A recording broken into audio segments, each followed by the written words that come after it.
Welcome to Focus on Abilities, a program about issues affecting the lives of people with disabilities. My name is Lex Frieden. I'm Senior Vice President at the Institute for Rehabilitation and Research in Houston.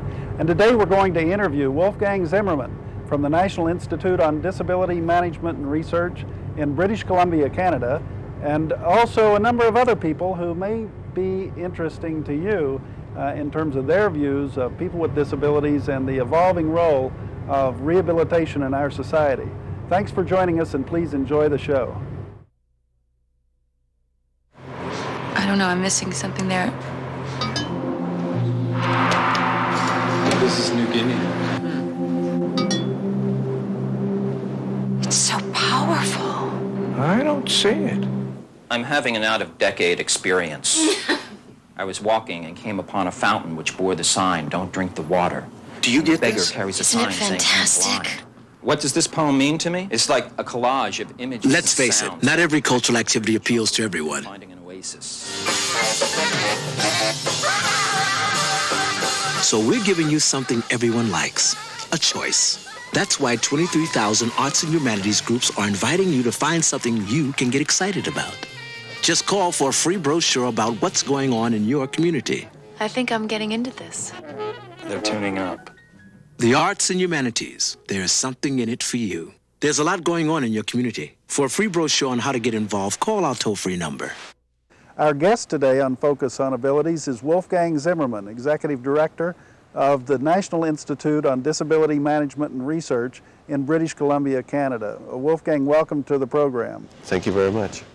What was the background or basis for establishment of the foundation? Well, the foundation is in essence a labor management partnership bringing together some of the largest employers and trade unions in British Columbia. Its focus was on trying to find a more equitable approach to deal with disability in the workplace. Move away from the standard approach of taking disabled workers or those workers that are currently in the workforce, suffer some type of a disabling condition, whether that be on or off the job related is really irrelevant, and then end up getting discarded. We felt that there had to be a fairer and more equitable way to deal with this, coupled with an employer's desire to reduce healthcare costs. Now, in my experience, it's remarkable that an employer and labor group would come together in the interest of people with disabilities, as it sounds as though they did. You know, was this simply a scheme by the employers to cut the cost of disability in the workplace, or did they really have important goals of rehabilitation? No, I think there were, the goals were really twofold. If I could characterize the issues that led to the establishment of the Institute, there are probably three main reasons. One was clearly a cost incentive in terms of reducing the costs, but I wouldn't say that that was the first or foremost reason. The second one was really the element that what trade unions were pushing, that there needed to be a more adequate provision of services and a better future for their members that did acquire a disability in some form or other, and that really unions were not fulfilling the responsibilities that they had towards their membership in terms of trying to maintain the employability of their members. The third reason was that the two principals from both the business and the labor community had an opportunity to go to Germany in 1990. Look at the way Germany deals with its disabled workers. Look at the broad and far-ranging statutory framework that's in place to deal with all types of disabilities, and recognize that the way we deal with disability here is really, in many ways, callous and inhumane. Now, Wolfgang, you haven't mentioned your own role in terms of establishment of the Institute and the foundation that preceded it, but you, in fact, were an employee of one of the companies who were principal in establishment of this initiative, were you not? Yeah, that's correct. I was hurt in a logging accident in 1977 when a tree broke my back, and I think what caused me to get involved in this whole initiative is that in 1977, some 6 months after my accident, while still going to physiotherapy, I was able to get back into the workforce. There was broad labor management cooperation at that time. I graduated from a technical institute in civil and forest engineering, and so was able to utilize some of those skills in the office. Then in 1982, the corporation made the decision that most of its disabled employees in one particular area would be terminated, and with zero labor management support, it took me some 6 years of literally relentless fighting. So after several years of advocacy, public campaigning and so on, the company actually said uncle, right? That's basically it, yeah. It took me 6 years to get into a permanent job again. And you continued to work for that company until you founded the Institute, is that? That's correct, and in fact, I'm still on leave of absence from that corporation until the end of the year on secondment to the Institute. Well, I think it's remarkable that you were able to pull together the groups that you were basically fighting with to found and establish the Institute and move forward now in a true partnership.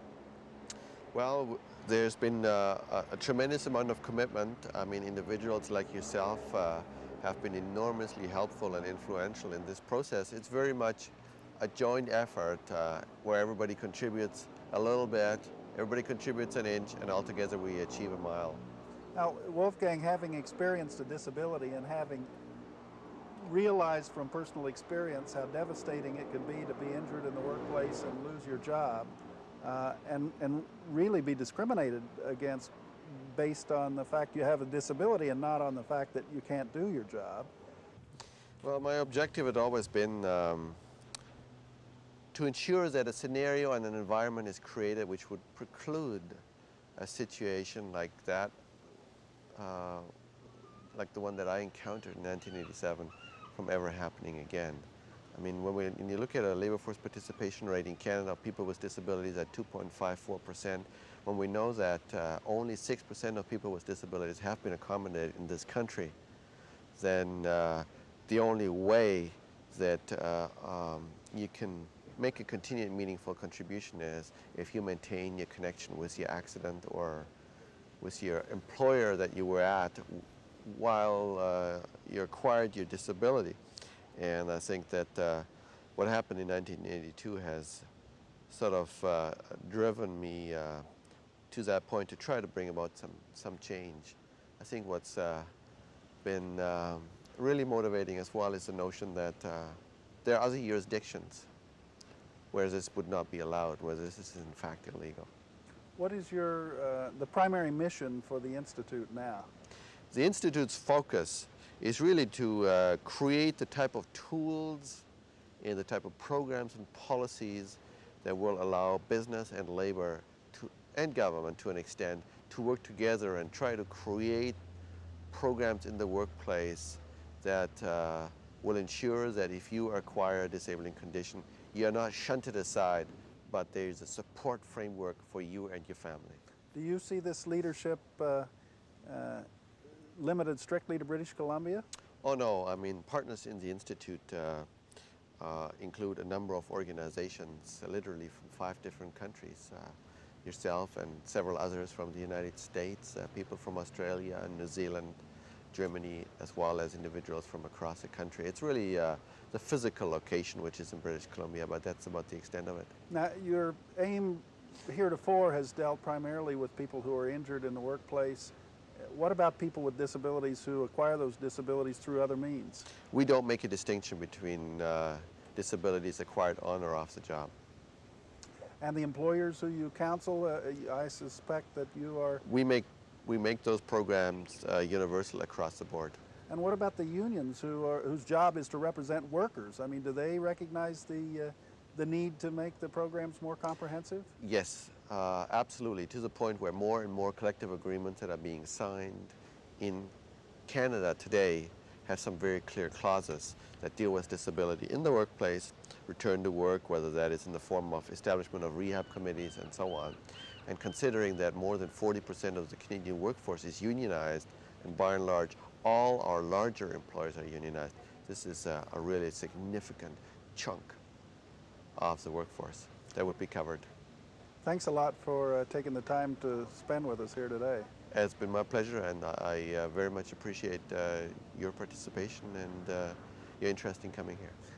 I'd like to ask you one more question from the standpoint of a tourist, because many people in the United States and in the Houston area who see this program may wish to visit British Columbia. Sometimes we think of it as being the wild Northwest. Do you believe that British Columbia is really accommodating to visitors with disabilities? It's tremendously accommodating. I would say particularly in Victoria. It's a beautiful city, and it has everything from an accessibility point that you could imagine. Well, one of the interesting aspects of Victoria is it's called the Flower City. And you can find flowers literally everywhere in this city. Up on the lamp posts, as you see, they've got baskets of flowers, and they're all over the city. They're in gardens, they're along the sides of roads. Up here along the sidewalk, you've got your flowers next to your hedges, and it's just a phenomenal place. Outside of town, about an hour away from town, are some gardens that were started in 1904, and they've been kept up by a family. And these gardens were planted on an old limestone quarry, and you can take a city bus, a public bus, loaded, it's a low-floor bus, we'll ride one later, out to the gardens, and the gardens are 100% accessible. You can go everywhere you want there, and it's a real nice treat. All tourists should go there. Across the street here is the Royal British Museum, British Columbia Museum, sorry, and this museum is also quite accessible. It's a good place to visit, and last year when I was here, we went to the Genghis Khan exhibit that was in the museum. It's a world-class museum. And then across the street, obviously, is the harbor, and you can take little harbor cruises. Ships come in here from actually ferries from Seattle and other points in Washington State. And then on the other side of the island, you'll catch the ferries going back to Vancouver and the mainland Canada and British Columbia.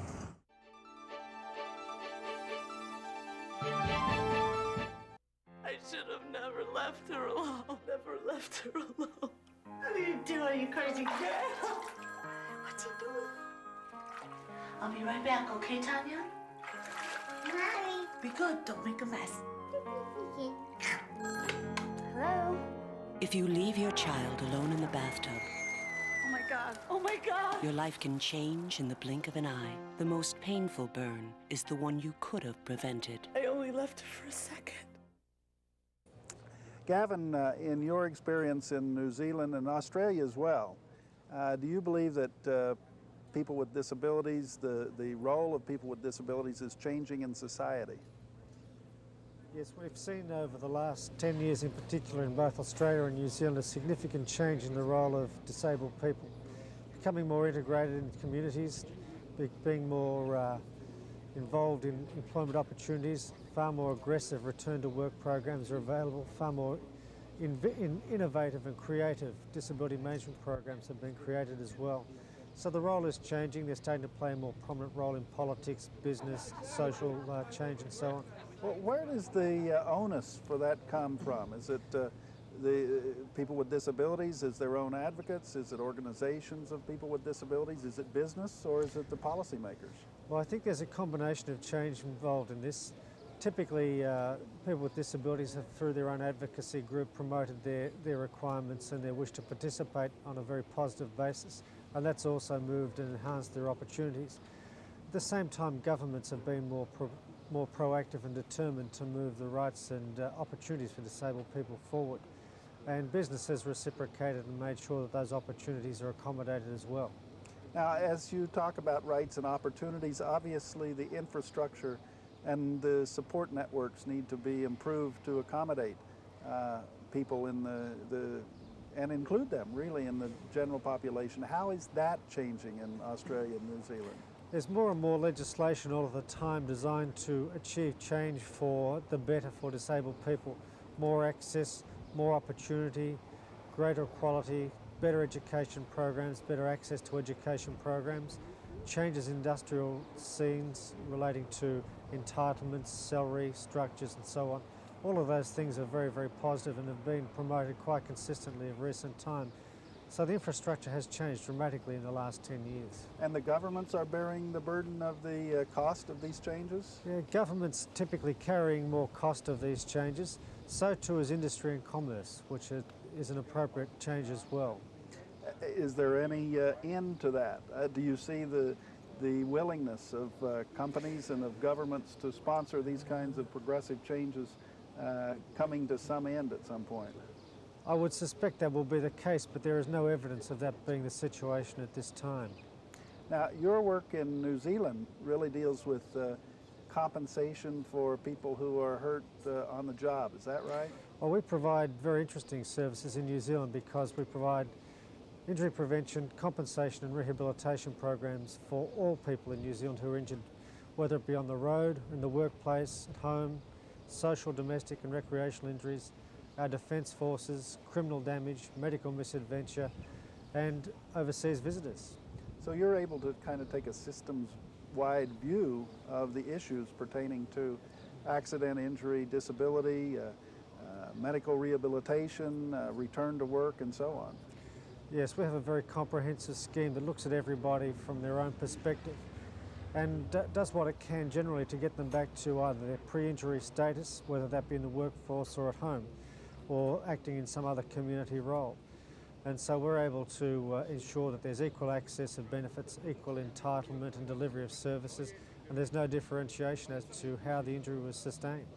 Now, you know, that's I must say, a foreign concept to those of us from the United States, where the kinds of services one gets depends very much on the circumstances of one's injury and whether it happened in the workplace or not, whether one was serving in the military or not, whether one was insured or perhaps run into by someone who was insured. Your system, is it beneficial in the sense that it's comprehensive? I think that one of its strengths is its comprehensive nature and character. It means there's no incentive for anybody to cost shift, there's no incentive for them to move from one scheme to another. It means that the entitlements and training, the access, the medical service, the rehabilitation service that they receive is the same regardless of origin of injury. And are there special interest groups who will argue that certain people with certain types of disabilities or certain circumstances should receive more benefits than others, or is the public generally in support of a comprehensive scheme? The community generally supports the scheme that we have. There is some concern about the level of benefit, and in some places it is probably a bit lower than it could be, but generally speaking there is large community support for the comprehensive nature of the scheme and its universality. Gavin, when you speak about comprehensive benefits for people, give us an example of the kinds of benefits that a person who's spinal cord injured and quadriplegic might have. Would they have, for example, attendant care in their home? Well, typically that sort of person would receive, if they're working, 80% of their pre-accident earnings for life, all of their medical rehabilitation and subsequent costs, vocational training if they needed it or required it, home modifications, vehicle modifications, attendant care for whatever period of time in the day that was required, home help, child minding, all of those kinds of things are covered by our scheme. Now that sounds like a very rich scheme in our experience. Do you have people jumping off bridges in order to break their necks and be eligible? Well, hopefully not, but it is a very comprehensive, very generous scheme. And Gavin, I guess I wonder if there are incentives for people who become disabled to get back into the workforce. Yes, the scheme has not been that strong in that area of recent times, but we've started more in the last few months to look at incentives for people to return to work, such as vocational training, education, the opportunities that can be afforded through linking up with employer groups and so on. And over time, subsidies will obviously be a key aspect in that opportunity creation. Your scheme also covers people who are disabled as a result of conditions that they may have at birth. Is that true? No, that's care is provided from the public health system. Gavin, you mentioned in your discussion of the comprehensive nature of the insurance program that visitors to New Zealand were covered. Is that with the same benefits that a citizen might have? Yes, we provide the same entitlements to foreign visitors as we do for New Zealand nationals, provided those people stay in the country. And those benefits and entitlements exist for as long as they're in the country. Are there many people with disabilities who visit New Zealand? I couldn't give you an honest answer to that. I really don't know. But the accommodations are there for them if they choose to come? Yes, they certainly are. Yes, Great. comprehensive services for the disabled exist in New Zealand. Wonderful. Thanks a lot. Thank you.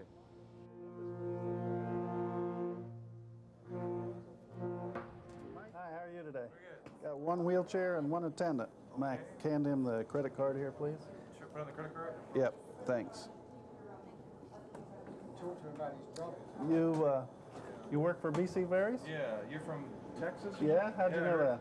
Talked to your cameraman here Oh, yeah. a while ago. Yeah, from Houston. We do a little TV show down there, but we're glad to find people with disabilities Yeah. working. How long you been working for the ferries? About a year. Yeah? Just on and off. It's really part-time. Have they made accommodation for your wheelchair? Yeah, they have actually. There's a bit of a lift system Oh, here. that's cool. Yeah. It usually works. Yeah. Usually gets me up.